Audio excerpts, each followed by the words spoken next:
Lo and behold, I wake up and I get on YouTube and I see a clip from Tom Lee suggesting that stocks are going to be bought following this latest drop in our markets. Keep in mind, Tom Lee, he is at this point, legendary investor that was correct in 2022, telling people to buy the dip in big tech. Well, he's not bullish on big tech anymore. He's bullish on interest rate sensitive names as well as small cap stocks. He believes the Russell 2000 could rally 50% this year.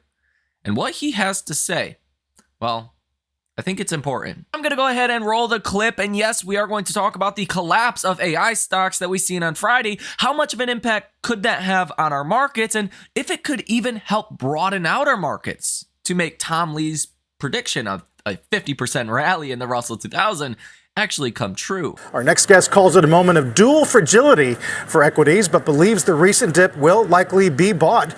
And that's certainly playing out today, although off the morning lows. Front Strat's head of research and CNBC contributor Tom Lee joins us. Tom, you've been good about taking things like, say, a job print or CPI and arguing that it's an opportunity if there is a dip. Is it a harder call when it does involve geopolitics?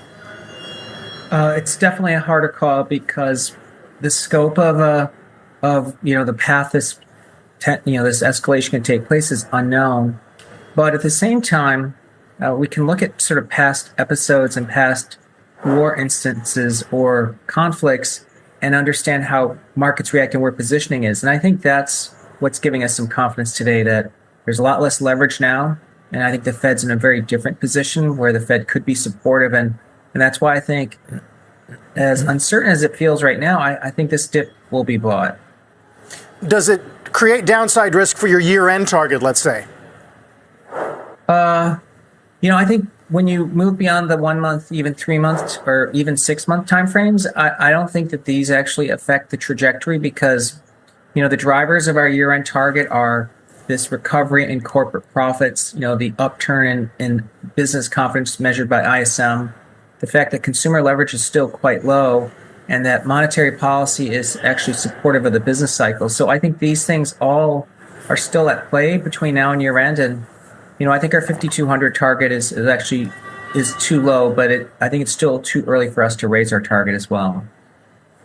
Yeah, I read your note over the weekend, I cited it. A lot of it does rest on this idea that the Fed is in a very different mode. And as you referenced, they're sort of in easing mode. But the story, Tom, has been that they are not going to be able to ease so easily or so quickly.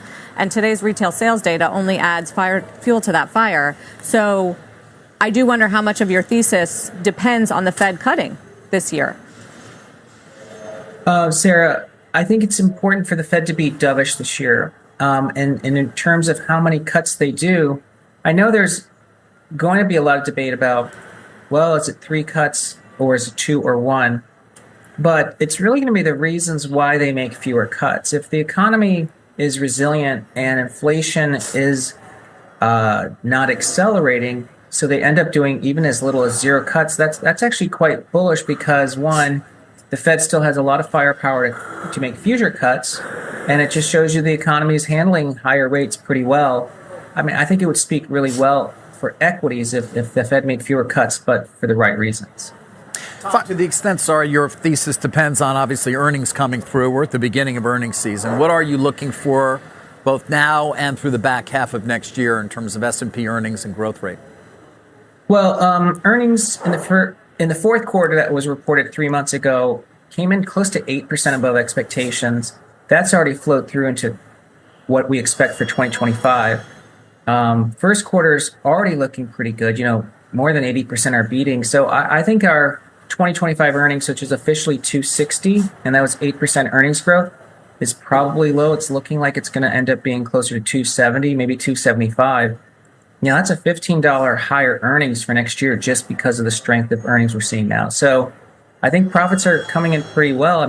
Inflation's cooling, but companies are still finding operating leverage. Now, obviously, Tom Lee has been very correct in the past. And if we do see more downside in our markets, it's likely because of this. The market's priced in so much good news.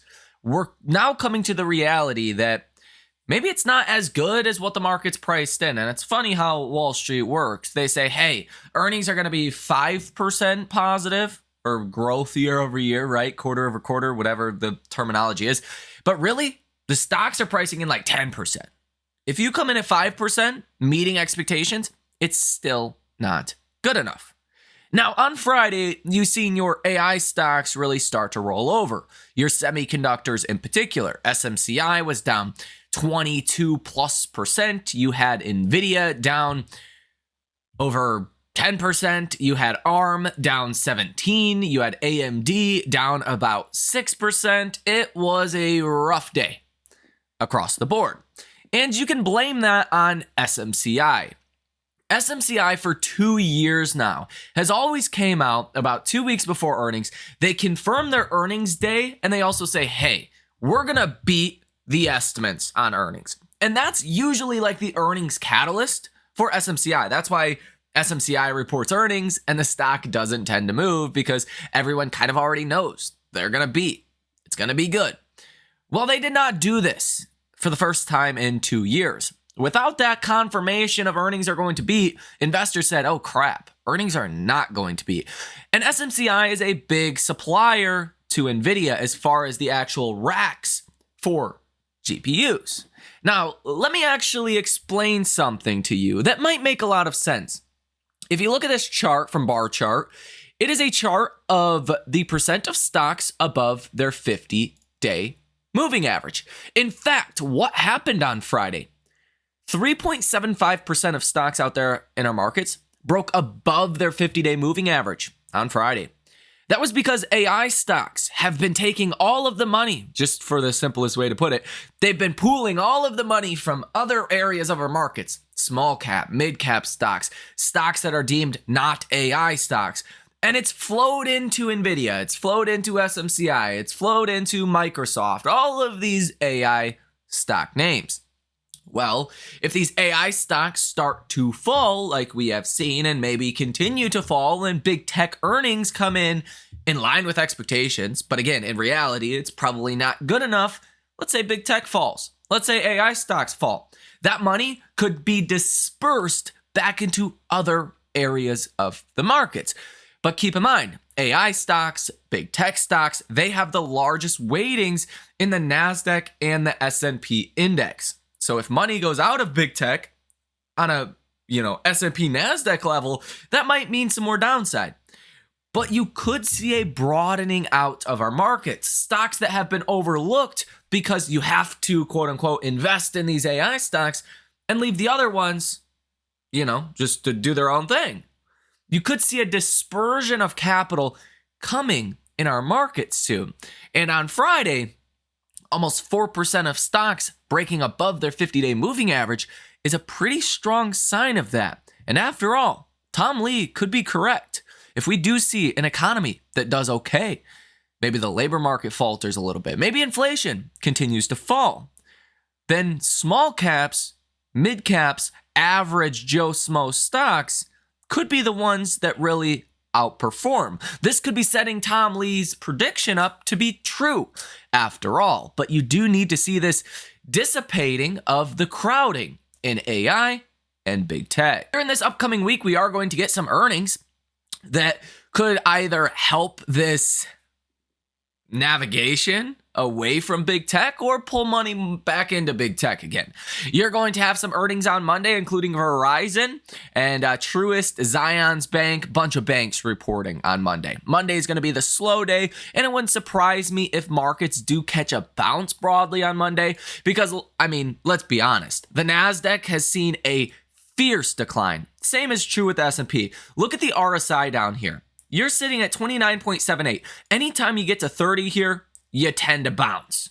Like every single time. Really closer to like 31, 32, you tend to bounce because you're just oversold and people, algorithms most notably, love to play that oversold bounce. But coming throughout the rest of next week will be a bigger test for AI stocks and the broader markets. Tuesday pre-market, you will have GM, UPS, GE, Pepsi, Lockheed Martin, Spotify, RTX, and JetBlue reporting earnings. Tuesday and after hours, you have Tesla, Visa, Enphase, Texas Instruments, and Mattel. Wednesday pre-market, Boeing, AT&T, Humana, General Dynamics, Boston Scientific, and Biogen. Wednesday after hours, your first test of really big tech earnings besides Netflix, you have Meta. Now, Meta, as well as the other stocks in your big tech land, they're trading at or close to all-time highs. Expectations are high. Stocks are probably going to fall after earnings. That's a pretty safe conclusion. I think the way to play this earnings season is if a stock has not done well in 2024, it's probably more likely to do well on earnings because expectations are low. And stocks that have done very well in 2024, expectations are high. So they're probably not going to do as well following earnings. Nonetheless, again, you will have Meta Wednesday after hours, IBM, Ford, Chipotle, ServiceNow, Lam Research. Lam Research is another big AI stock. They do a lot of the memory components to GPUs today. Lam Research was one of the laggers as far as the downside we've seen on Friday. So maybe if Lam Research, provides good numbers, these AI stocks can recover a little bit. Or if they provide bad numbers, the sell-off, the bleeding in AI will likely continue. Now, Thursday pre-market, you're going to get Royal Caribbean, American Airlines, Altria, Caterpillar, Southwest, Bristol Myers, Mobileye, and AstraZeneca. Thursday after hours, you are going to get Microsoft, Google, Intel, Snap, Roku, Dexcom, T-Mobile, Gilead, and that's pretty much it.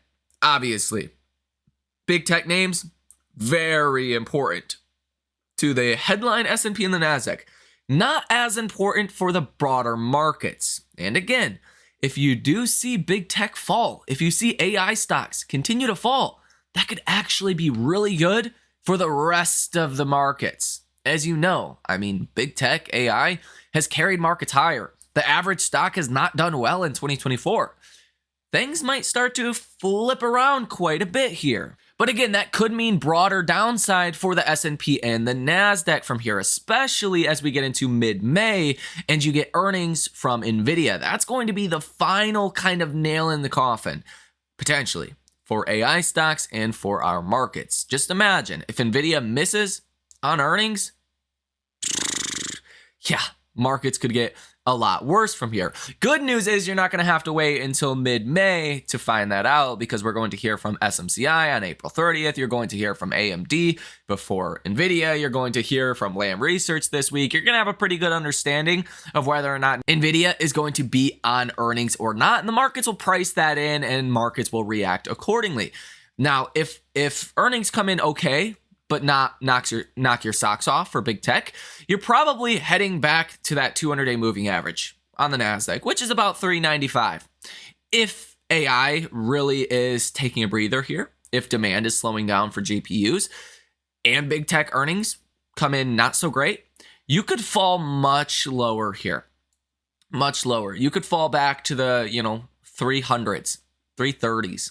On the NASDAQ. Is that a base case assumption? Probably not. I'm sure NVIDIA comes out and saves the day again. But it's possible. And from now until mid-May, you could see some pricing in of maybe earnings are going to miss. And maybe that could lead to more downside in stocks. But again, if Tom Lee is correct and small cap stocks can rally big time in 2024, you almost need your AI stocks and your big tech to fall in order to free up capital to go into other areas of our markets. And it looks like this is the first step towards a broadening out of our markets and exactly what you started to see on Friday. So let me know what you think about this information down below in the comment section. Hit the like button as well as subscribe to the channel. You guys have a fantastic rest of your day, and I will see you in the next one.